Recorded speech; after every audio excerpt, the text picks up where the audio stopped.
غادي نوريكم الخبره اللي دارت على هاتف الفنانه. واش عرفتوا شنو لقاو عندها؟ لقاو عندها محادثه خاصه بينها وبين الحساب حمزه مونبيبي اللي هو الحساب الاجرامي.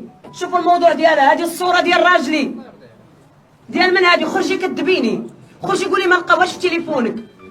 الناس انا اقسم بالله العظيم كنهضر معاكم انا في تبوليش، علاش كنخاطبك كأمك.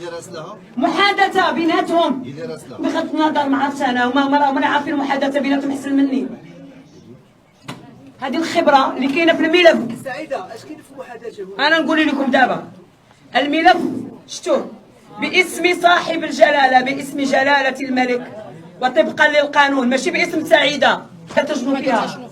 شوفوا الصوره ديال الزوج، هاد الزويجه راجلها هذاك الطليق ديالي زعما ولدو كيدعي، دا ولدو وكيدعي فيها.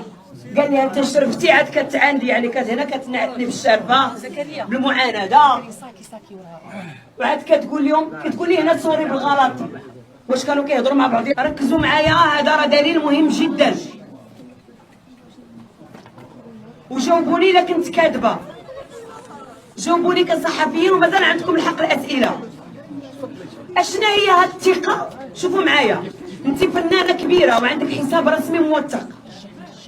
شنا هي هاد الثقه اللي غادي تجمعك مع حساب اجرامي؟ شنو هاد الثقه؟ انت كتهضري معاه كتقول ليه هذا راجلها كيبيع حوايج في نيويورك ساكن معاها، هذا راجلها، يعني ديجا كنتي هاضره معاه. شوفي شنو تمسح وشنو تحط.